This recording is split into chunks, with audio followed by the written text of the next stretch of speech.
Good morning, afternoon, evening, whatever time it is for you. Very happy to be with you and with our panelists for this 1-hour discussion. So before entering into the actual discussion and giving the floor primarily to the distinguished executives and officers participating, just as a few comments or background comments on the topic of today. So I think space is becoming certainly an increasing strategic environment. We really see space as an expanding operational domain alongside air, land, sea, and cyberspace.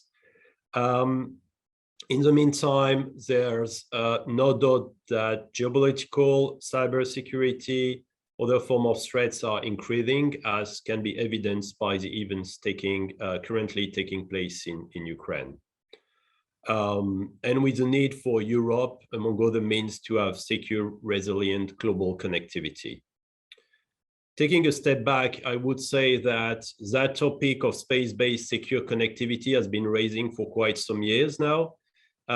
It's important, especially a really secure SatCom with attached notion of availability, resilience, has been identified to support EU CSDP missions, operations, and to a larger extent, the needs of European and national institutions.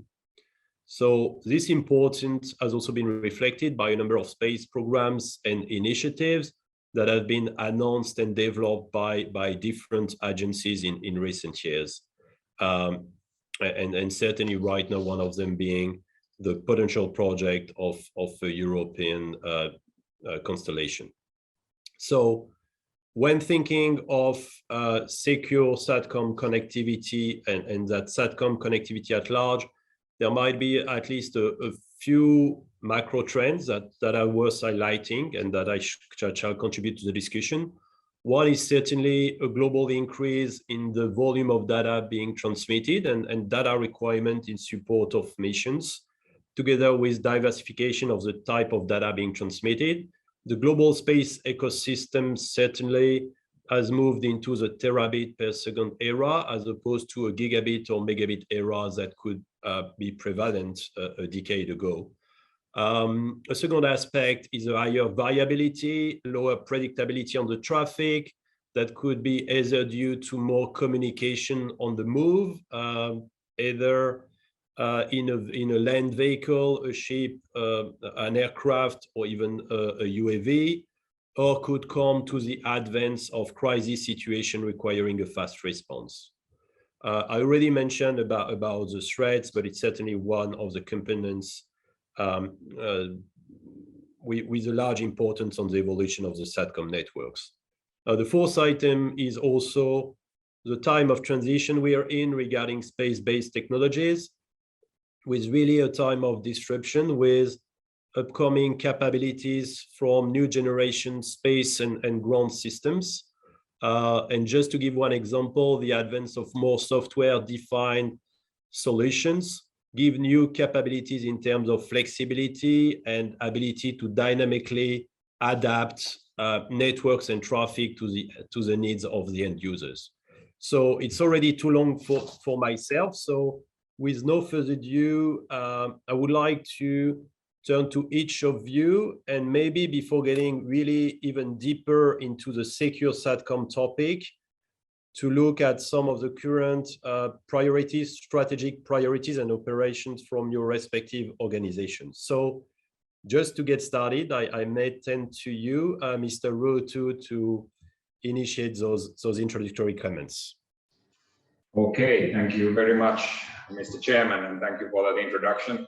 Thanks to you and all the organizers and colleagues joining. It's a pleasure to be here today on something that is really a future area. It is already of highest interest right now, but much more needs to be done, as we will discuss today. As it was already outlined in your introduction as well, I mean, SatCom and in particular secure SatCom are extremely important for EU defense users. But as SatCom is just one element of space-based information and communication systems, I would like to start by providing you first the EEAS wider perspective on space activities. Now, we all agree that space is a vital enabler for almost all applications in the classical operational domains, be it land, air, or maritime, but also the recent one, the cyberspace. Space-based information communication services are in the spotlight of every military mission and operation, as they provide the backbone of connectivity for communication within the operational theater, for long-haul reach back, for surveillance and reconnaissance, command and control, and of course, positioning, navigation, and timing. As recently as last week, this critical importance of space was reconfirmed with the adoption of the strategic compass for security and defense, with its manifold references made to the space domain. These references include the task to establish a new space strategy for security and defense, and very importantly for us in EDA, the commitment of the EU member states to substantially enhance the EU defense expenditures to match our collective ambition to reduce critical capability gaps. For the space domain, as a strategic enabler, our capability-driven activities focus primarily on those identified gaps, for example, new sensors and platforms for space-based Earth observation, technologies for space situational awareness, and in the area of SatCom, the reliable and secure space-based communication services. In that context, the Coordinated Annual Review on Defense, CARD, also led by the Ministers of Defense of member states in agreeing future collaborative opportunities and giving a review of the defense landscape in EU. Defense in space was identified as an area of most pressing, most needed, most promising collaborative opportunities within EU so-called focus area. Now, with this defense in space focus area, we aim to develop a European common approach to defense capabilities in space by making best use of all the available instruments we have. And in particular, we want to improve first access to space services for EU CSDP actors and national defense users for the range of requirements. We want to optimize space resources, better protect space-based assets, and increase coherence in member states' space capabilities for defense. And we strongly believe that this common, transversal, and holistic approach will allow our community to best derive the benefits that space capabilities can bring, and that this will lead to further and deeper collaborative activities between our member states. Our second aim is to achieve a common defense voice when it comes to promoting EU defense requirements towards EU space policies and initiatives. For example, the legislative proposal on the secure connectivity seeks to, and I quote, ensure the availability of global uninterrupted access to secure and cost-effective SatCom services to governmental users and use cases like surveillance, external actions, and crisis management. End quote. So I think that the spending of EU taxpayers' money should also be of benefit to be optimized for the use of defense, stronger recognition of defense requirements, and we will make sure that EDA's strong engagement ensure appropriate consideration of military needs from the outset, in close cooperation with member states and other EU colleagues. So thank you very much, Mr. Chairman.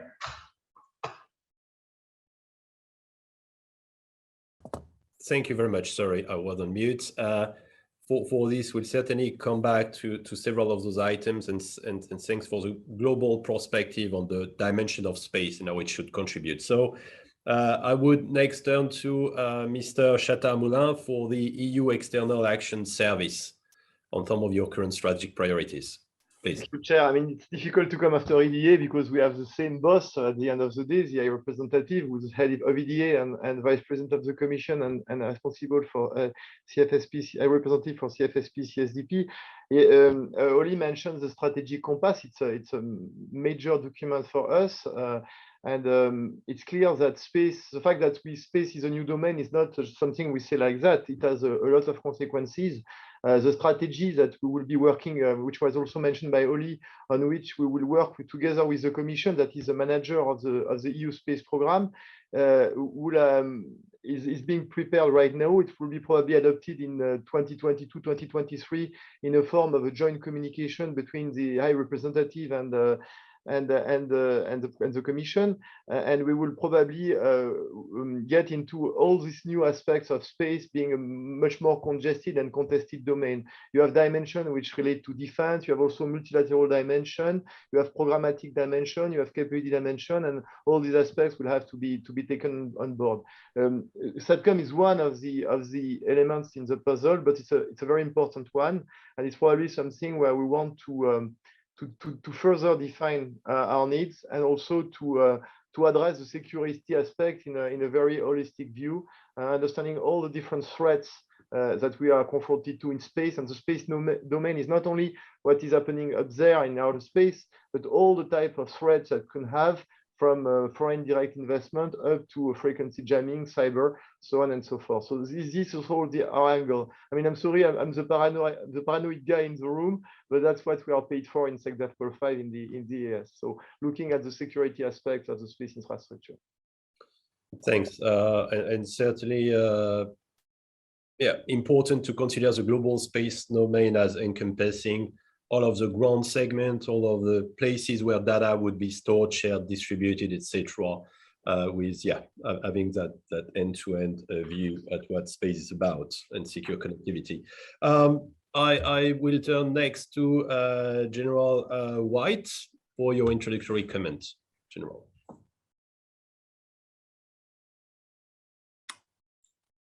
Thank you. I think I'm just getting off mute there as well. Thank you very much. Excuse me. It's interesting to note, and I would just say thank you very much to the panel and you, Mr. Chairman, for inviting me to speak here today. I would like to thank both the EDA as well as Euroconsult for having organised this webinar dealing with secure SatCom as a key enabler for EU CSDP missions and operations, and for the invitation to speak at this important event.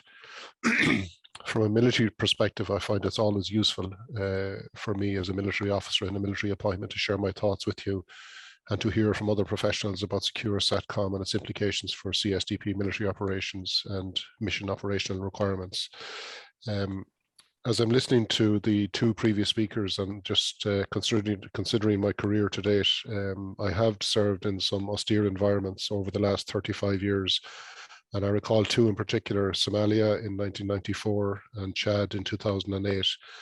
And in both of those occasions, we were using HF radio systems at a particular point in a different place. And I'm just reminded to think how far we have come over the last 35 years and what the future holds in this regard, or the potential future holds for military in this area. On the 15th of September last year, you may or may not be aware that the European Union Military Committee approved the EU military vision and strategy on cyberspace as a domain of operations. And in this document, cyberspace was identified as the fifth domain of operations, cross-cutting as it does through and being the substrate of the other four, which are land, sea, air, and space. And compared to the sea, the land, and the air domains, EU CSDP missions and operations, we have less on-the-ground experience in implementing space and cyberspace as a domain of operations. So I'm delighted to see that this is now to the forefront and will be in our thoughts as we move forward over the next number of years. And, you know, we'll have all seen in the news in the last week or so that there were reports that suggested a targeted cyber attack carried out against a satellite-based internet service access provider, which had repercussions on nearly 30,000 satellite terminals across Europe, from internet services in France to the administration of wind turbines in Germany. So I suppose this incident served as a reminder of the importance, not alone from a civilian perspective, but also from a military perspective, of simultaneous implementation of the 5 domains of operations in a coordinated fashion. And within the EU military staff, my directorate, we pay special attention to the use of existing and emergent SatCom services, matching respectively, you know, what we see in the current environment and the future operational requirements, as well as taking into consideration the potential threat both from cyberspace, excuse me, and the space operational domains. And I suppose, you know, while it is not possible in a forum such as this to address each and every variable, it is prudent to recognize that the use of secure SatCom in areas such as coalition and/or national military operations are becoming more inconceivable without the support of space-based systems. Space-based assets and applications are essential to areas such as navigation, communication, in areas of weather systems, meteorological, geospatial and imagery services, early warning services, and they're also a vital enabler for command and control and situational awareness through the provision of intelligence, surveillance, and reconnaissance information. I'll leave it at that for the moment, and we can go back to some of these topics if you wish some later points. Thank you. I think that we shall thank you very much for those initial comments, and well, referring to UHF communications at the time, all the way that has been that has gone, and what's in front of us. Olivier Hauw from Airbus, would you like to give some initial comments on your view on where you stand on some of the drivers from the industry perspective and an Airbus perspective? Just unmuting yourself to do so. Okay. Yeah. Can you hear me now? Yeah. Well, very well. Thank you. Okay. So thank you, Pacome, and again, thank you for organizing such an event today. So I'm representing the Airbus today as a general manager for connectivity. So in Airbus, as you know, connectivity, and more specifically secured connectivity, is really at the heart of our DNA. So whatever the division we have, be defense and space, for commercial aircraft or helicopters, we have to deal everywhere with secured communication because safety is at stake behind. So more specifically in the global defense and security areas, we have even to deliver secured communication means to our customers. So Airbus in this area has been a provider of secure communication services for 40 years now, by developing and combining comprehensive satellite communication bandwidth and the capabilities for network and cloud services and solutions. Another key aspect, I think, which is important to notice as well, is that at Airbus, we also deliver both system and services. So not only services, but also system, which is certainly quite unique in Europe. But what is important here is that this clearly gives us the ability to develop an end-to-end approach by having a very good understanding of the ConOps, which serves our capability to deliver systems. Okay, so it's important to understand ConOps of our customers and end users.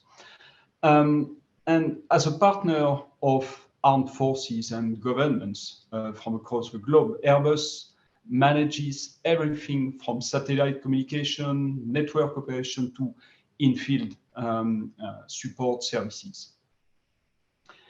One of the most important demands facing national and alliance defense forces today is really achieving information superiority, accuracy and speed, and I think it was mentioned on land, in the air, at sea and in space, which includes cybersecurity, which in turn is a critical enabler for connectivity.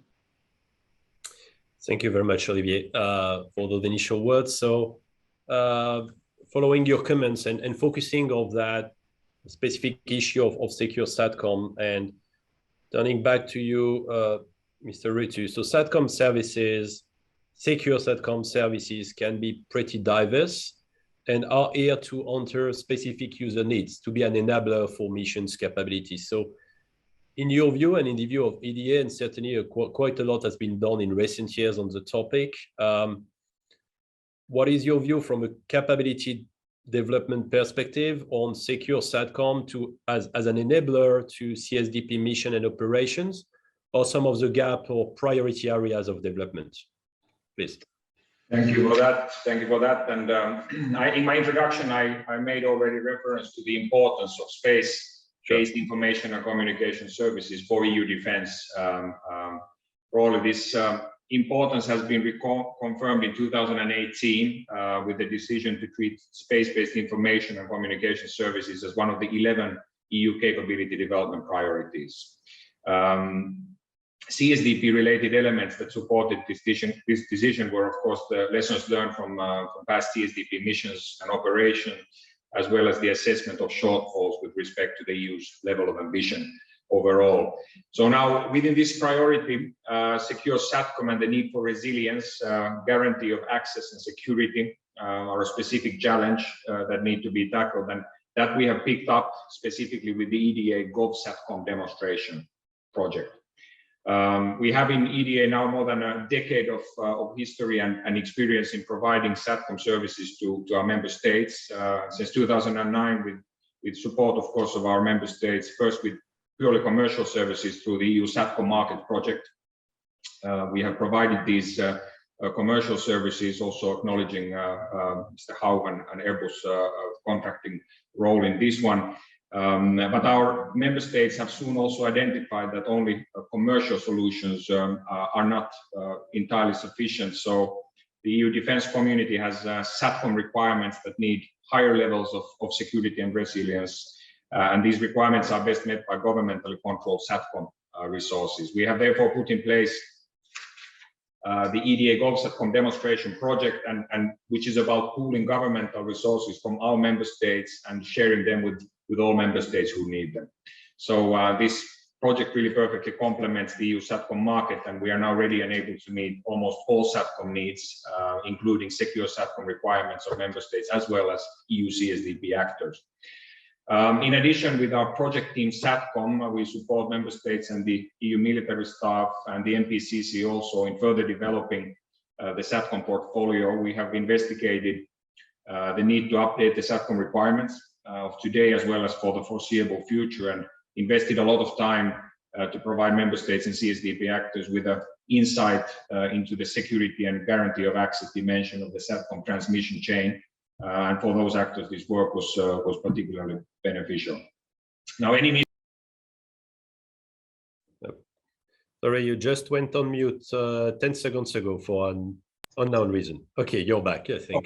Okay. Yeah, perfect. Thank Maybe you. it was for a reason, but I'll just continue by saying that any mission and operation, even any use case within a mission and operation, being it command and control, air pass, or logistics, has different operational security requirements. And with the work we have done, identified that SatCom services can be provided in relation to security and guarantee of access, but also what would be the consequences for the operational user. So we want to raise awareness on SatCom by explaining the benefits of our member states users can obtain from SatCom. And just to close with, of course, clearly stating that the commercial market has also recognized the needs to provide security and resilience.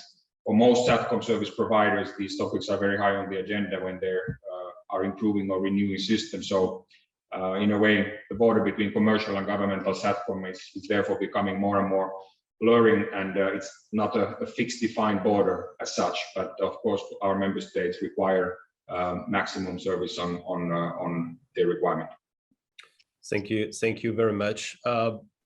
Turning to you, an extension of this topic, General White. So you mentioned about your experience in the theaters, but even from a broader and military perspective, how do you see that secure SatCom as an enabler to the CSDP missions operations? And more specifically, you're looking at what may be adequately supported today, but even more, what could be needs or upcoming needs, either because of the nature of the missions or due to the different assets that could be used? Would it be for fixed sites, individuals, new assets such as drones and others being potentially used in future operations? So your thoughts on those dynamics on secure SatCom as an enabler, but also maybe the requirement either not filled or that could develop in the short, middle, or long term. Thank you, Pacome. Yeah. Again, I think it's important to understand, given the nature of the discussion of what we're talking about here, that we have the 27 member states. We have a lot of different militaries using different methodologies and everything else. And I think what is important, in some ways, what the impetus of the secure communication and satellite should focus on here is in the area of, first of all, doctrine and command and control are two major areas that certainly we need to look at. Now, within the EU military staff, we have our own concept and capabilities branch, and we feed into those directly. And we look at how doctrine among EU militaries and among the EU analyzes and examines the way the military conducts its operations. Heretofore, the emphasis has been on maneuver warfare, but perhaps the use of secure SatCom offers a better way to have a more nuanced approach to it. So we need to look at, is there an existing doctrine that addresses SatCom or relates to the so-called business need of what this is? Are there any operating procedures in place that are not being followed, and which could contribute to the identified need in this place? And then we need to look at the military organization. Within the European Union at the moment, we are aware of the MPCC and its role in the non-executive missions in Mali and in Mozambique, and then the other missions around Europe. So we have a diverse range of missions as well, and then we bring in the civilian element into that as well. So you can see that there are a lot of actors here, and the challenge here is to try and get everyone to a common understanding of the use, which could be difficult given the different nature of the different organizations. That's one aspect that would need to be considered. We all know, obviously, that satellite communications, play an indispensable role in security and defense-related communications issues in particular. And going back to my own experience, they are used when other ground-based means of communication may not be available, possible, or even reliable, depending on the country or the theater that one finds itself in. Satellite communications are critical assets in the ability of member states to respond autonomously and in a timely manner to, global defense, security, and humanitarian and emergency challenges. Often cases, deployed forces abroad can find themselves in countries or regions which are most likely experiencing internal difficulties to either operate or maintain critical infrastructure or telecommunication systems in the theater in the first place. And again, you would have to ask the question, is it even really feasible for military forces to even use those existing telecom systems on the ground in these countries, again, because the issue of security and OPSEC comes into it, and telecom security, excuse me. And therefore, EU military CSDP operations and missions cannot take for granted local telecom services in order to provide any type of secure communication, I suggest, and instead recognizing that the military objectives, achievements rely significantly on secure communications. EU commanders must legitimately expect from their communication services, including but not limited to SatCom, the highest levels of confidentiality, integrity, and availability, which we've spoken about already. And therefore, secure SatCom, again, I suggest, and it's a theme of our discussion here this afternoon, is a key enabler for EU CSDP missions and operations, which have to rely on robust and resilient SatCom. And improving security in and from space is essential, as all states and societies increasingly reliant on space-based systems and services in some manner or format. Excuse me. Our economies, the security, the daily life of contemporary societies are vulnerable, both in space, advanced nations, and more broadly in those countries that are increasingly using digital technologies. And we see in the military, and as part of our analysis as well, there is an acceleration towards a digitalization both of society and the military. And this, no doubt, will have an impact on CSDP operations and missions area of operations. The increasing need for communication, which will use the space domain to overcome operational environmental constraints, whether that's location in the world or lack of infrastructure, will, in my opinion, make SatCom services a more increasingly important and critical enabler as we move forward. Thank you very much, General, and certainly a number of important points in your comments. So among them, I would retain the fact of using secure SatCom for a diversity of users and the challenge of either interoperability, but even more the ability to work with the different military and even civilian stakeholders on the theaters or during the operations. That's one certainly important aspect. Mr. Chatard, Moulin, turning back to you, I think you already mentioned or commented on the aspect of security or threats in your initial comments, and the end-to-end dimension of space.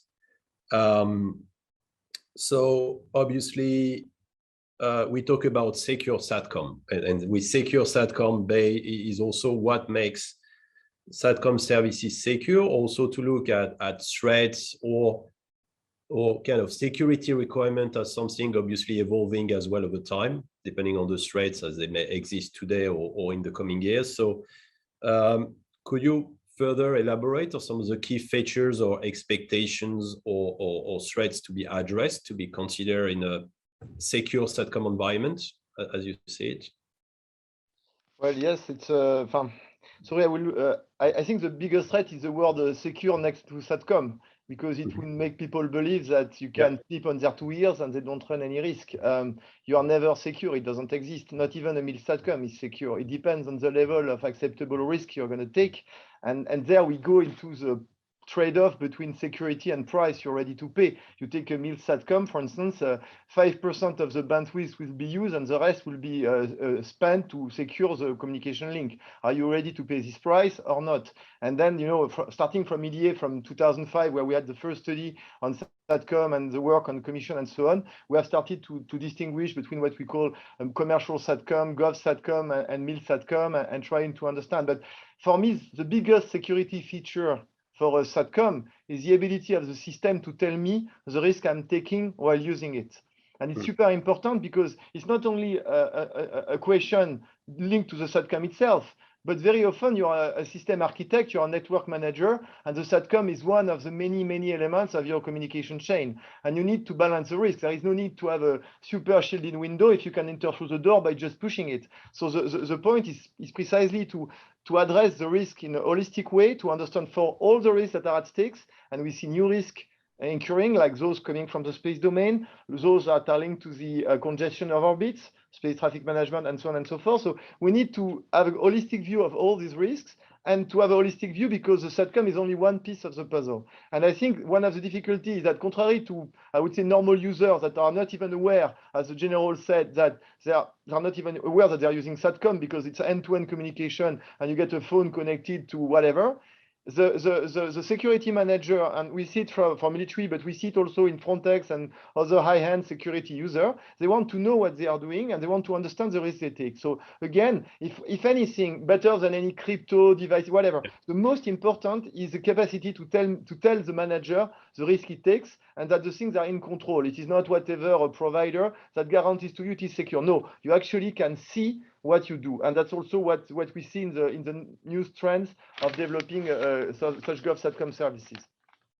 Okay, so yes, that ability to monitor the risk and threats over time and the response of the system and so forth, it then actually has to be a complete part of the system itself and of the concept of operations for stakeholders, which I think also calls for a variety of users and maybe variety of means that should be part of the future architecture, either in space or on the ground.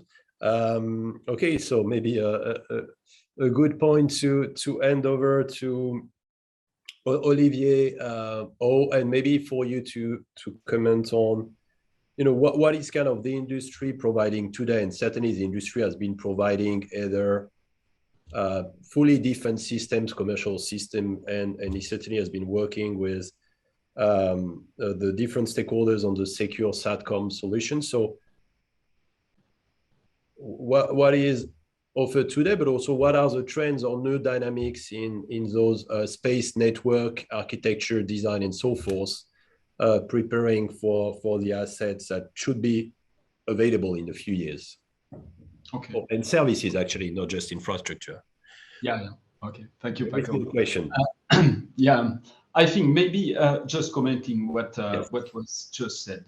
I don't think we have one fit all to start with. So it will be extremely difficult to be hyper resilient with only one type of solution. So the combination of different solutions will bring this resilience and this cyber resilience, I would say. Yeah? So, and with everything that's coming on the market, I think you mentioned it before, with all this mega constellation and so on, it will help also to bring additional capability in different orbits and so on. So it will bring higher layers of resilience by this multiplicity of solutions.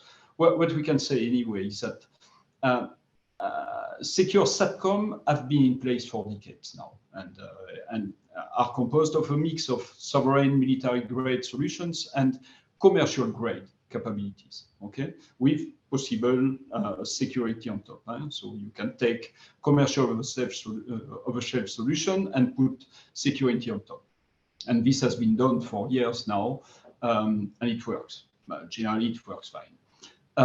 As of today, what we do is that we at Airbus, we provide two types of capabilities.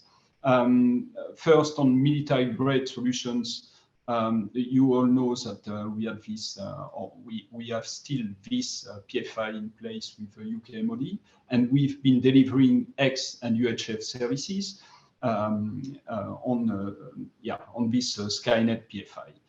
Beyond this PFI, we will continue to invest and will continue to deliver these services thanks to two major vehicles or contractual vehicles with the French MOD.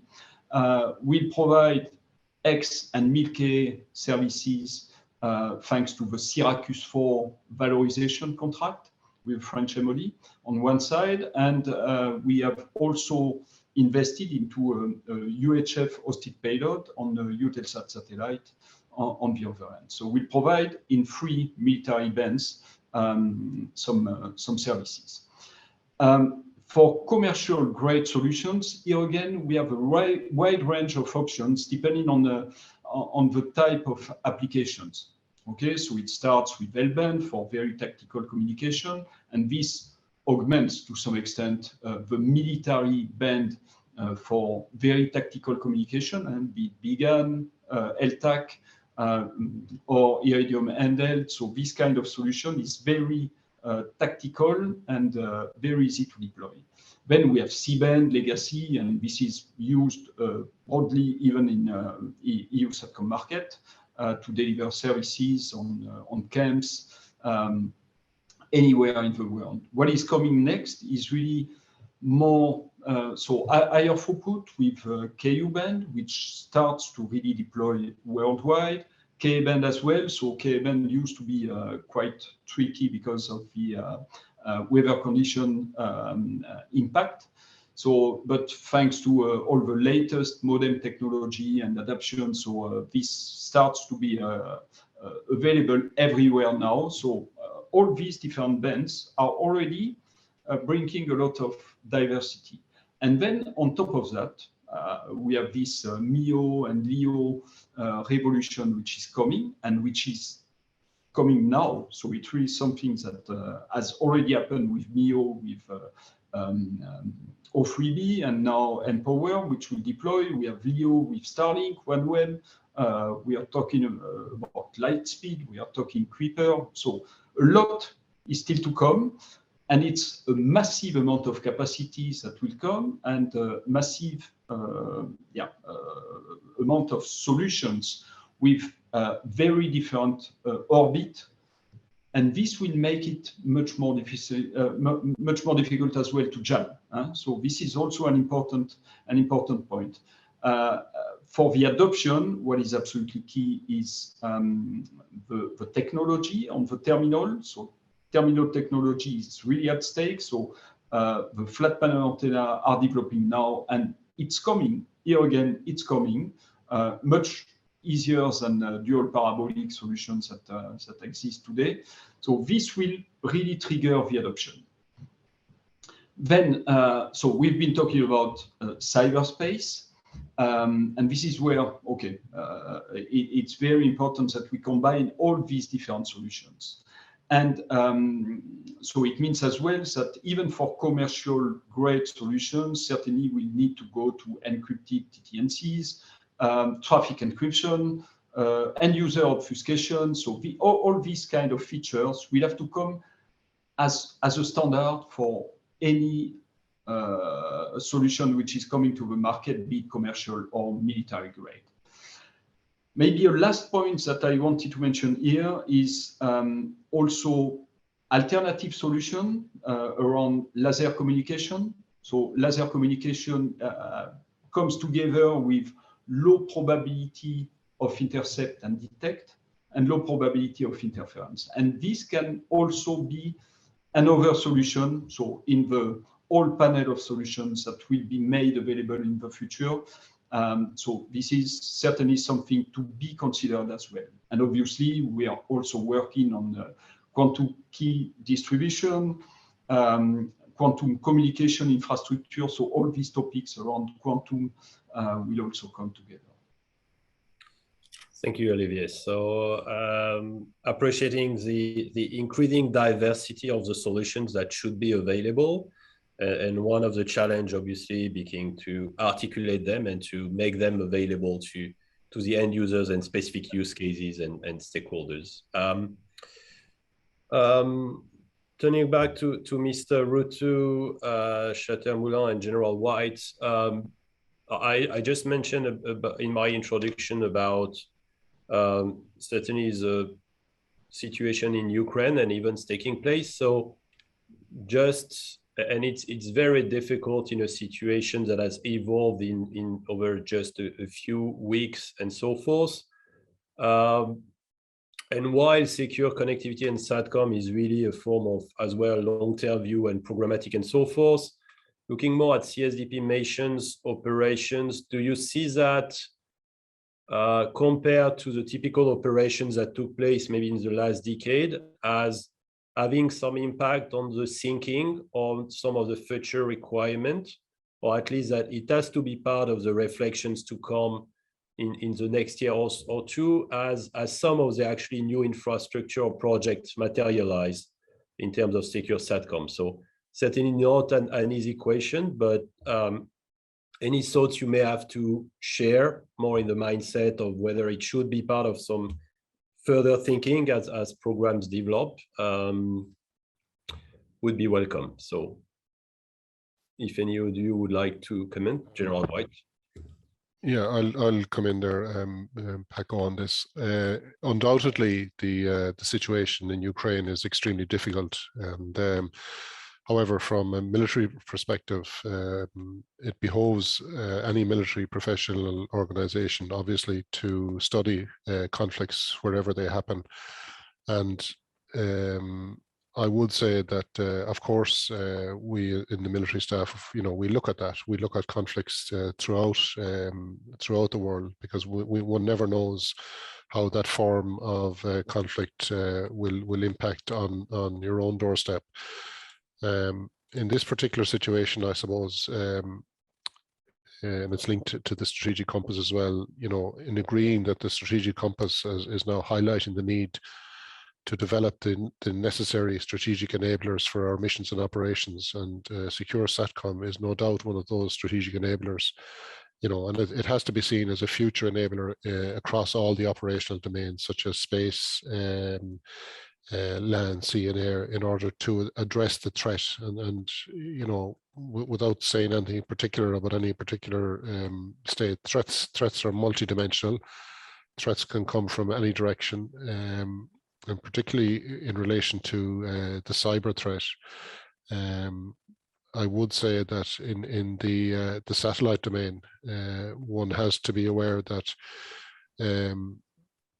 a belligerent or an opponent does not have to dominate the space arena. All they have to be able to do is to disrupt it from your perspective. So it's important to be aware as both the military force or as military practitioners as to how and if an opponent can do that. So this would form part of the thinking as we move forward. Where is the attack surface? Does that attack surface prevent or present a bigger threat in the satellite area, in the cyber area? Are they at one? Are they connected? Are they apart? So I would say that irrespective of the conflict, and particularly given that the situation in Ukraine is so close to us, it certainly is a very professional situation that one has to look at and consider in the light of secure satellite communications. Thank you. Mr. Ruutu or Chatard, whether. Okay.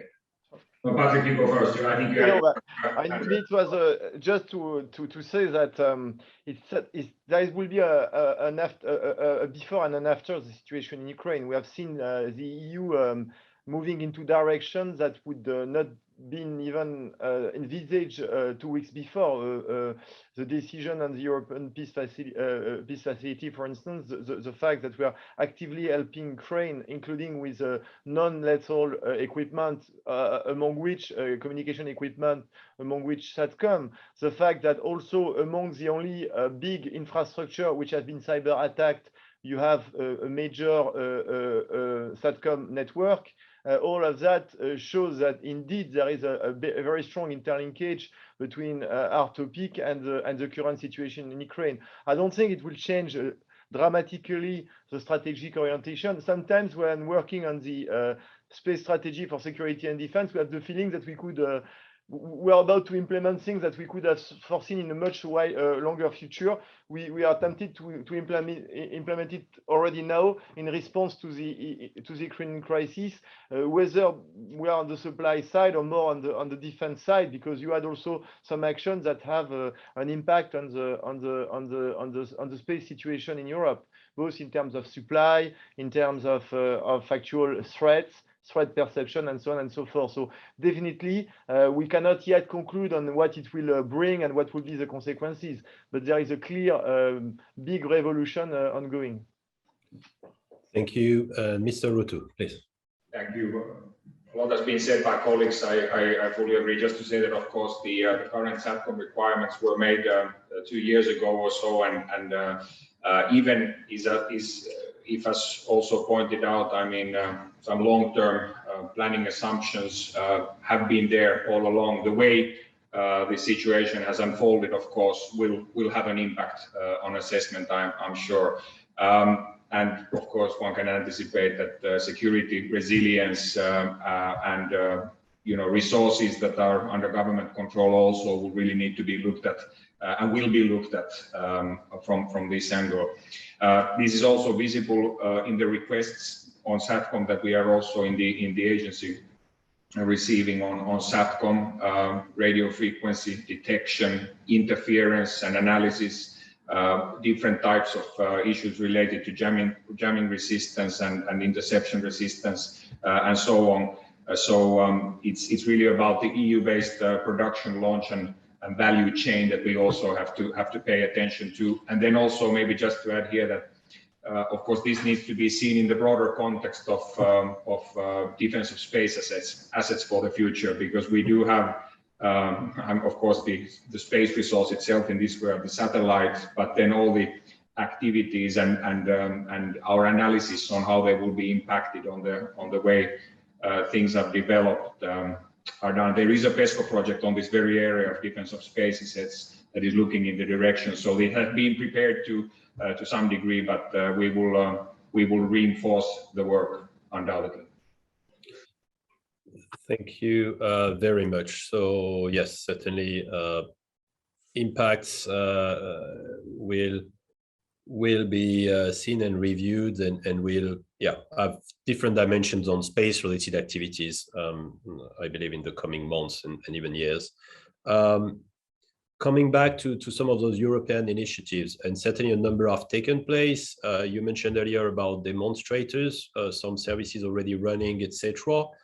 There is also ambition of Europe to accelerate and to have new capabilities in the hands of military forces and European institutions, I would say, in a relatively short time horizon through this decade. So based on the different initiatives that have taken place today, but also the programs to come, operational capability to develop, do you see some needs to further coordinate or cooperate between the different agencies playing a role in those development? I can think of certainly EDA, can think stakeholders, obviously the Commission, but European Space Agency or certain national stakeholders, or even the industry. So some of your thoughts on how to articulate this program development, maybe Mr. Ruutu or other speakers, please. Okay, thank you. I will also try to be concise here, but of course, I mean, the defense agency is the main platform for collaboration on EU defense capabilities, and coordination, cooperation, collaboration are part of the very core of what we do. And on the SatCom area, of course, we are pleased now to have in place with the European Space Agency both an implementing arrangement on GovSatCom and also a memorandum of intent on the next generation secure SatCom. So within these arrangements, we have a strong focus on the technical side of development, and then we look a lot about the capability requirement part of the SatCom work. So there is a good already existing cooperation that we have ongoing. The European Commission, of course, importantly, we have a mandate on EU GovSatCom to act as a facilitator and interface on behalf of member states in this work. And we are, on behalf of the member states, a member of the consortium for the Entrusted project, coordination and support action, which is funded under Horizon 2020 in support of EU GovSatCom. So there is an active work also in that area. We in this defense in space focus area, as I said, there is a lot of cooperation as on the space ecosystem, so to say, and the military and capability requirements to that end. You know, it took 2 years for years for the two EDA projects, SatCom and GovSatCom, to be successful as they are today, and there are many lessons learned. So we just also want to, in a way, look at these lessons together and share them. And as they now serve as key enablers, we need to see what to make more effective and optimized in getting them forward. So of course we want to avoid all risks related to delays, but there is still much more we can gain from collaboration in the EU cooperation, and very much wanting to offer our expertise on arranging and supporting this work as we go ahead. So very much agree with your focus on coordination there. Thank you, Mr. Chatard. Moulin, I think you would like to comment on. Just one point is to recall that at least in the framework of the EU, we operate in an institutional framework. In fact, the EDA is an EU agency, and we have a lot of EU actors. And one of the signs that we see through the secure connectivity proposal, among other things, is that now the Commission wants to address the third component of the space program. They have done Earth observation, they have done navigation, satellite communication were clearly the missing bit. And we see that there is something which is cooking. I don't know what will be the outcome, but the point is that the EU is not only a sum of agencies. You have the legislative powers, you have the role of the Parliament and the Council, and this is a slow machine, but it has its own dynamic. And I'm very confident that something will be happening in the area of SatCom, which will be a real game changer in the future. I mean, the EU is really, as a whole, I mean, all the institutions are really seizing the SatCom topic as a major issue, and not only for the military, but also for the fact that we don't want mega constellations that are not under control of third party to broadcast worldwide the content of the values, anything that the EU wants to communicate. So here I think that there is a deep change that is operating right now. And I would certainly not minimize all of the steps that have been passed in the last several years up to this year, actually, already. Olivier, I think you wanted to comment.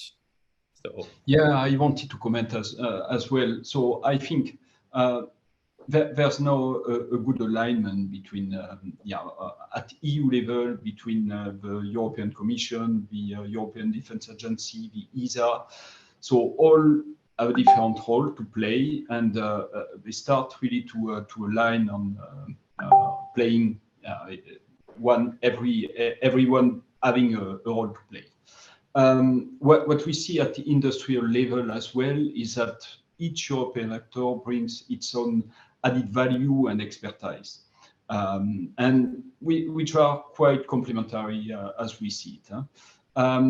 Yet it's not always easy to align and combine all efforts.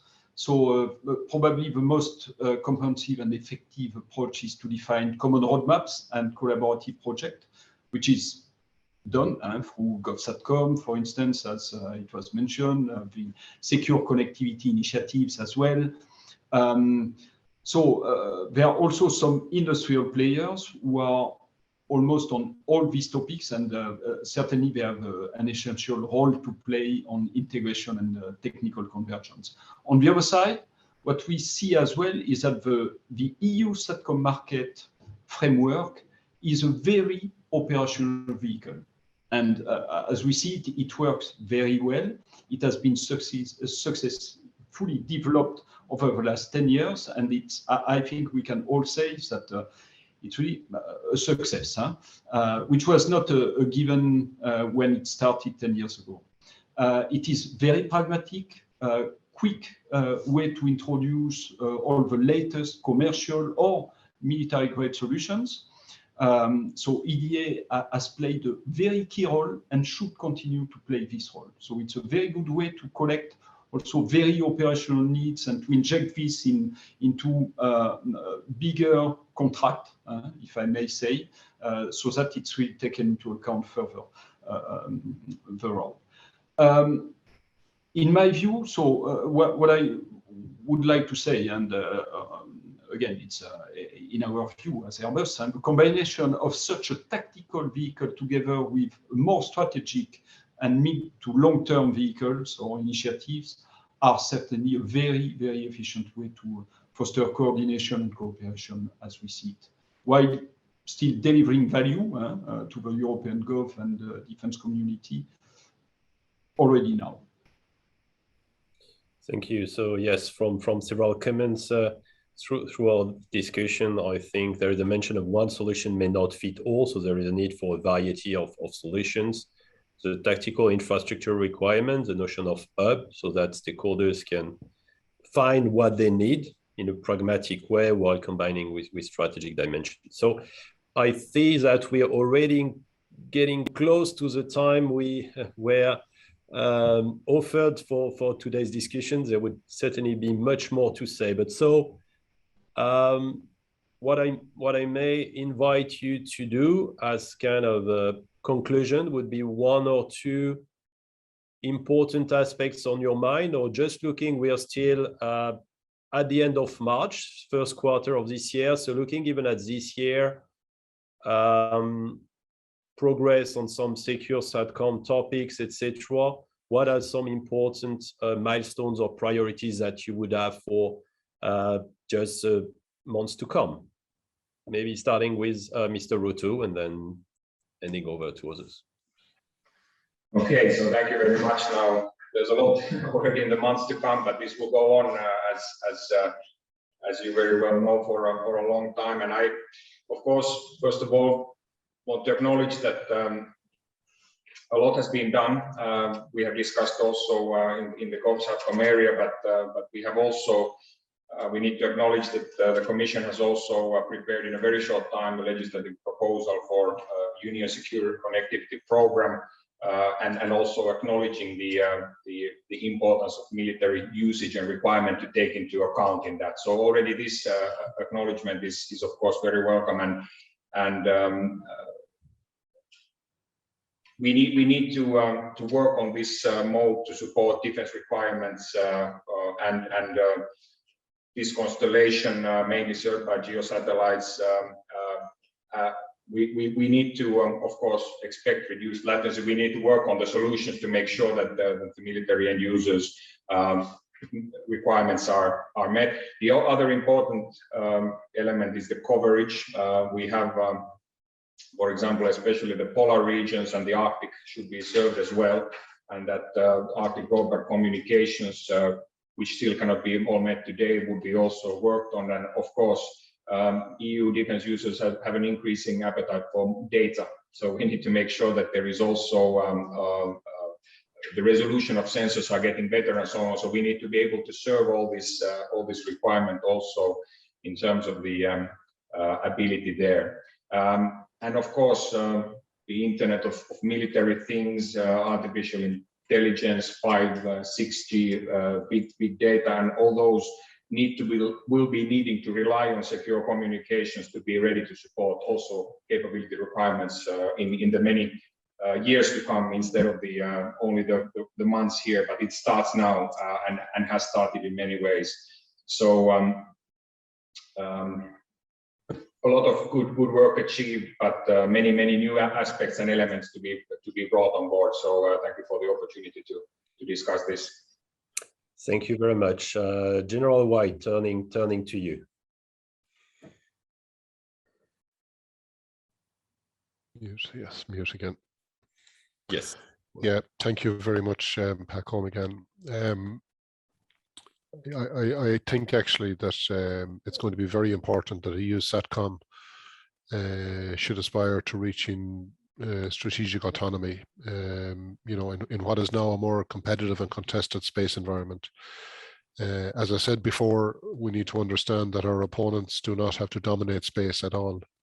All they merely need to do is to have the capability to disrupt space operations, and this is a critical factor for the military, because operations in the land, air, and maritime domains obviously depend on space superiority, particularly for GPS, for navigation and communications.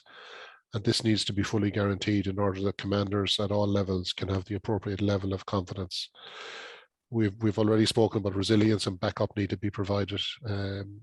And in that regard, I think it's imperative that we in the military community, in the civilian community, work very closely with trusted industrial partners, with academia, and with other EU countries in a coordinated fashion to bring us the most up-to-date research, technology, and equipment to be used by the military to achieve success under CSDP operations.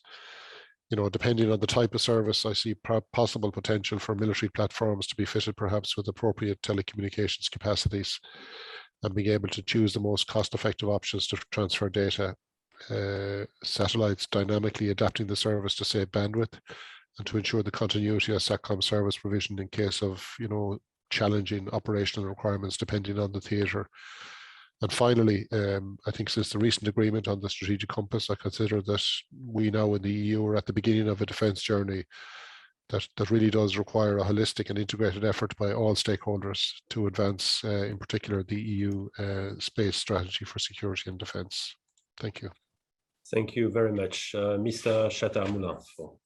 Yeah, thank you very much, General, because I was about to start with that, with the space strategy for security and defense, which is where we will see how far we can go, and how the strategic culture, which is growing among Europeans about the space domain, will materialize. So I think that will be a major achievement next year. Now, coming back to our topic and secure connectivity, I'm personally very curious to see what will be the outcome of the ongoing discussion on the Commission proposal, both in Council and the Parliament, with a focus on two aspects which I think are absolutely key. The first one is when the Commission talks about security by design, what do they really mean, and how do they want to implement it in practice? And the second point, which I think is also fundamental, was already in the space regulation, but I think not everybody noticed. Everywhere in the space program, you talk about space, about civil system under civilian control. But in the area of GovSatcom, where we talk about civilian system under civil and governmental control.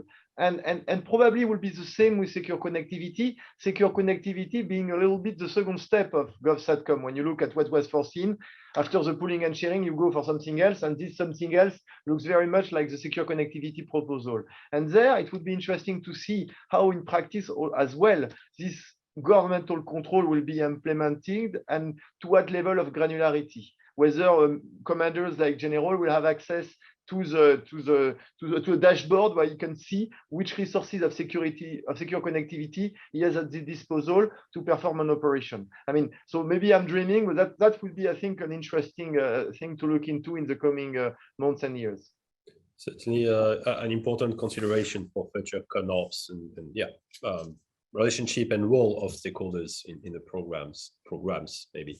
Mr. O, on the Airbus side, your final comments. So what I can say is that Airbus is committed to continue to support government and military customers in a nutshell. So it means that we are going to continue to invest. As we did in the past, and as I just mentioned, for instance, with the UHF topic. So just to illustrate, but we are going to continue to invest to support this highly demanding community. We understand as well that efficiency is not on the technical performance, but on cost. We need also to continue and continuously work on cost reduction, and it's a key driver to really deliver a solution that's expected by the whole community. So specific attention paid on this. No, it's a no-brainer. Then it was mentioned by Mr. Olli too. SatCom, in our view, will be sooner or later strongly integrated into a larger ecosystem. So it was mentioned about 5G for sure. For the specialist, the 3GPP release 17 has started to standardize the non-terrestrial network. So meaning that the space assets, the flying objects start to be integrated into the 5G techno and ecosystem. So it will come. It will also certainly drive the cost down. So it's which may be a good point. But okay, we need to make sure that this remains resilient, even if it's integrated into this ecosystem. But it starts to standardize. So we need to integrate and anticipate the fact that it will come and it will be part of a SatCom. And last is about security. So security, here again, a no-brainer. So we have to continue to focus all efforts, whatever the underlying solution, so be it commercial, military grade, security will be a very key topic. So we are constantly and continuously working on this topic as well. Thank you. And I think your comments go in the direction of emphasizing that secure SatCom is actually coming back to the title of the session, an enabler, an end-to-end solution with what matters ultimately is the connectivity, the capability in the hands of any end user on the defense side, and even more largely all the stakeholders involved or users of what will be secure SatCom. All right, I think we're really at the end of the time that we had for this webinar. So I would like to thank you very much for the insight you shared today. I think these were all, it's easy for me to say, but all excellent contributions, and I hope that all participants enjoyed it.